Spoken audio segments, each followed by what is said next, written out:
Place au journal de l'Afrique de France 24. Bienvenue à tous. Voici les titres.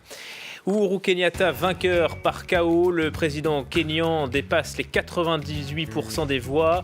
La participation est en forte baisse. L'opposition reste sur ses gardes. Nous serons à Nairobi.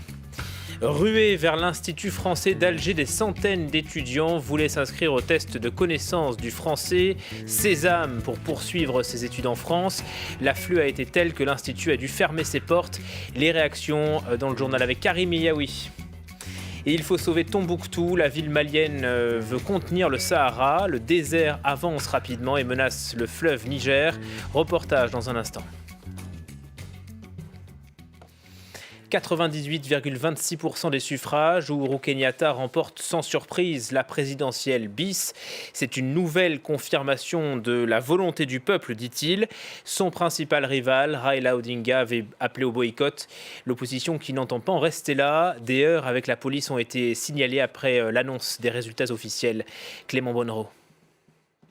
Uhuru Kenyatta, 7,483,895. C'est une victoire écrasante, mais sans surprise. Le président sortant, Uhuru Kenyatta, a remporté 98% des suffrages pour une participation d'à peine 39%.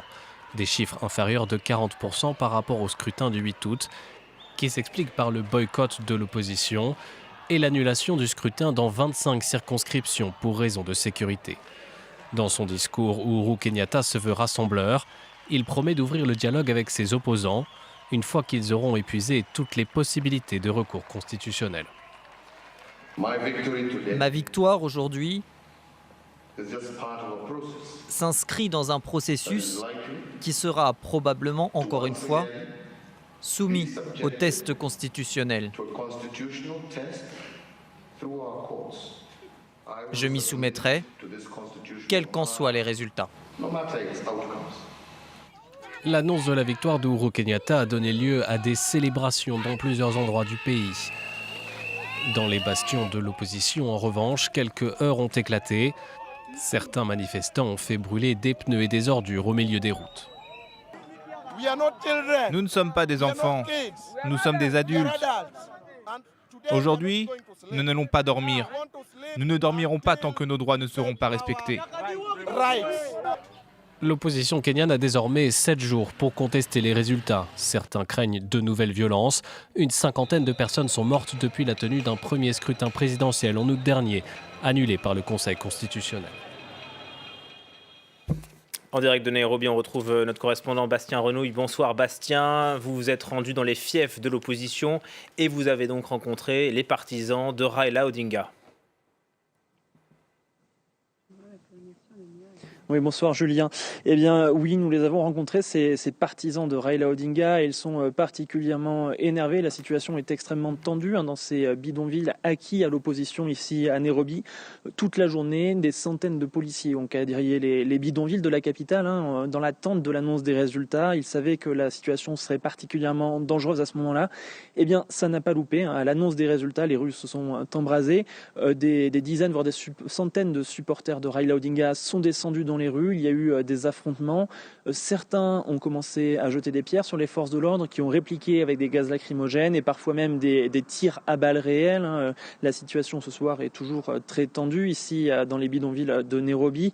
Certains supporters de Raila Odinga nous disaient qu'ils le considèrent dorénavant comme leur président, qu'ils refusent toujours la victoire de Uhuru Kenyatta et qu'ils restent extrêmement mobilisés malgré l'annonce de cette victoire écrasante pour Uhuru Kenyatta. Je vous propose d'écouter ces supporters que nous avons rencontrés ce soir. Nous attendons que notre président parle demain, Raila Odinga. Il va nous donner ses consignes, ce qu'il veut qu'on fasse demain. La réaction ? Tout de suite, je pense que ça va être violent. Je ne peux pas le prédire, mais je le sais, ici à Kibera, ils doivent se rebeller. Ils le doivent.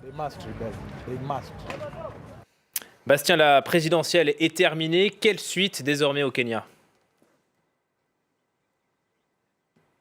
Eh bien, vous l'avez entendu, Raila Odinga va prendre la parole dès demain et maintenant il y a deux hypothèses. Soit il va annoncer qu'il ne va pas devant la justice, auquel cas Uhuru Kenyatta sera intronisé président dans les semaines qui viennent, soit il décide de nouveau de se rendre devant la Cour suprême comme il l'avait fait au mois d'août. Et dans ce cas-là, eh bien, si la Cour suprême juge que l'élection a été organisée d'une manière irrégulière, elle pourra de nouveau organiser un scrutin comme le demande Raila Odinga, qui veut qu'un nouveau vote soit organisé dans les 90 prochains jours. Toujours est-il que Raila Odinga a annoncé qu'il transformait son alliance politique en un mouvement de résistance. Les choses ne sont donc pas finies ici à Nairobi. Ce feuilleton politique est loin d'être terminé.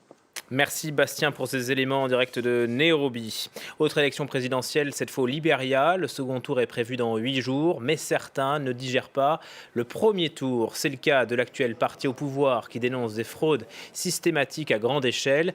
Visiblement, ça n'empêchera pas son candidat Joseph Boakai d'affronter George Weah pour la finale. L'actualité au Burkina Faso avec l'arrestation surprise hier soir de François Compaoré, le frère d'eux. Il a été interpellé à sa descente d'avion à Roissy. Il fait l'objet d'un mandat d'arrêt international et serait impliqué dans l'assassinat du journaliste Norbert Zongo en 1998. Finalement, François Compaoré a été laissé libre mais sous contrôle judiciaire. Les réactions à Ouagadougou avec Bengali Touré. C'est une nouvelle qui a réjoui la majorité des Burkinabés et certains journaux en ont fait leur une ce lundi. On regarde le quotidien L'Observateur, le fantôme de Norbert aux trousses du petit président, puisqu'il était considéré ici au Burkina Faso comme le petit président. Ce lundi, en apprenant que François Compaoré a été laissé libre par la justice française, Abdoulaye Diallo, le directeur du centre de presse Norbert Zongo, nous a fait part de sa déception. La justice française joue avec nos nerfs. Parce que moins de 24 heures après la nouvelle de l'arrestation de François Compaoré, en application du mandat d'arrêt international, il est mis en liberté. On nous dit que le mandat d'arrêt court toujours. Ça pose vraiment un problème parce que ça fait longtemps que le peuple burkinabé attend.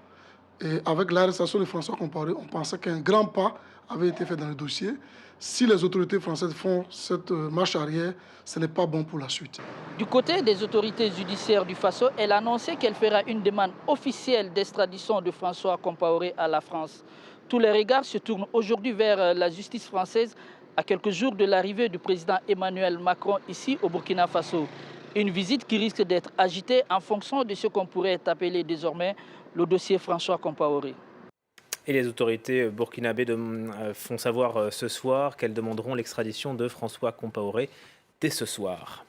Du nouveau dans l'enveloppe du G5 Sahel, les Américains finalement mettent la main à la poche, jusqu'à 60 millions de dollars pour cette force anti-djihadiste.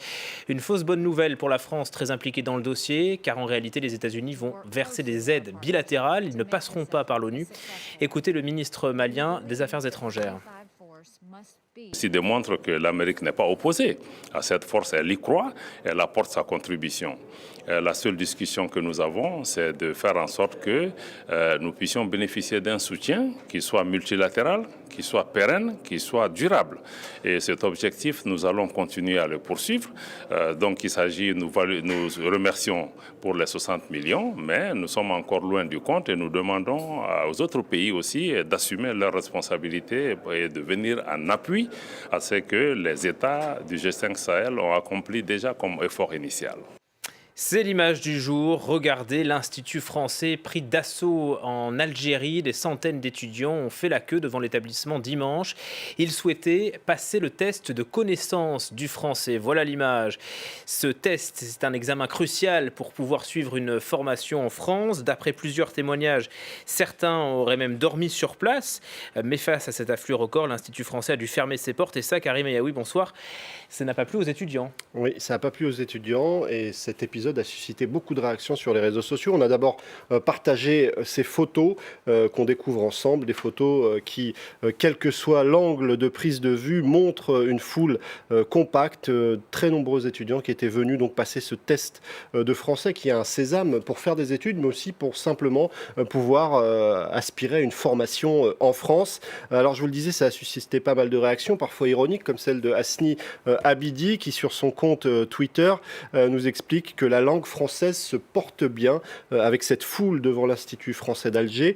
Ça a suscité aussi des réactions comme celle de Brice Couturier qui rappelle tous ces auteurs, notamment de littérature, qui ont eu un apport important pour la francophonie. Mais il y a aussi beaucoup de réactions selon laquelle finalement cette image montre à quel point les jeunes Algériens rêvent d'ailleurs, rêvent peut-être d'aller embrasser un autre destin que celui qu'il leur est promis en Algérie. Et évidemment, ça ne plaît pas forcément aux autorités. D'ailleurs, du côté du président de cet Institut français d'Alger, on a très rapidement expliqué qu'il y avait eu en quelque sorte un bug d'organisation, qu'en réalité c'était par Internet qu'il fallait s'inscrire, mais comme Internet était complètement saturé, on a invité les gens à venir et on a été totalement débordés. Évidemment, cette explication, elle vient parce que c'est un sujet sensible. Il suffit de voir la réaction du porte-parole du RND, qui est un des partis au pouvoir en Algérie, qui parle d'une affaire planifiée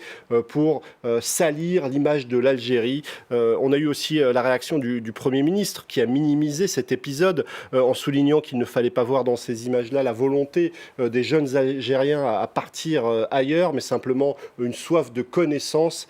Acquérir toujours plus de connaissances, c'est quelque chose qui est même clairement inscrit dans le Coran. C'est ce qu'il a mis en avant, le Premier ministre algérien. En tout cas, du côté de l'ambassade de France, on a publié un texte pour expliquer toutes les mesures et la façon dont ça allait s'organiser dans les jours qui viennent pour éviter ce genre de débordement. Mais du côté d'un certain nombre de médias, on balaye du revers de la main l'argument du Premier ministre, notamment avec, sur ce site internet, celui de TSA, les témoignages des jeunes Algériens, mais aussi de leurs parents qui racontent qu'ils les poussent à partir parce que l'Algérie ne leur promet pas forcément grand-chose de bon. Et souvent, c'est eux qui payent les 10 000 dinars qu'il faut pour s'inscrire pour ce test qui n'est valable que 2 ans. En tout cas, dans ces témoignages sur le site de TSA, beaucoup de parents imaginent plutôt l'avenir de leurs enfants ailleurs. Merci beaucoup Karim. J'ajoute que l'Institut français dit avoir doublé ses capacités d'inscription et de passation du test.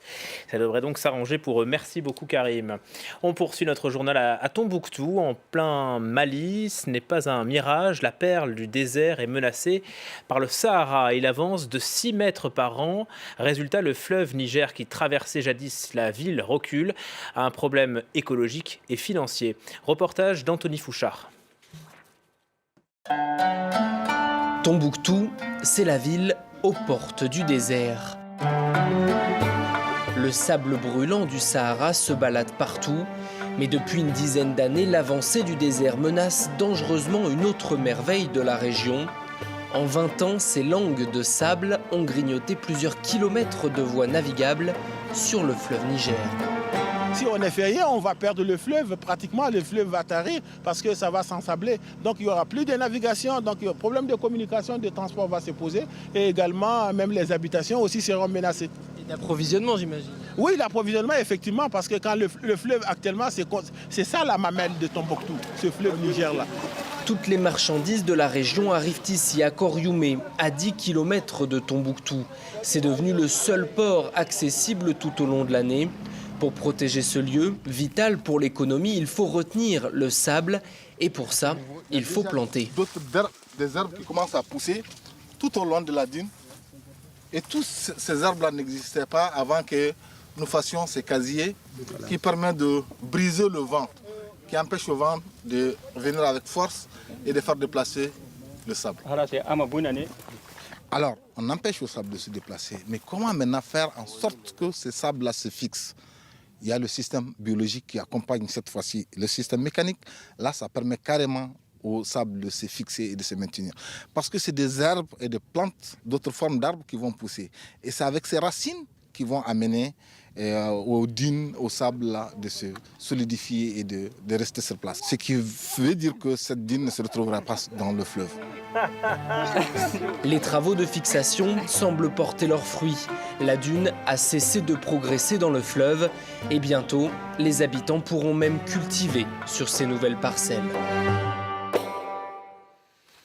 Merci de votre attention. Le journal de 22h, c'est tout de suite avec Myriam Mascarello.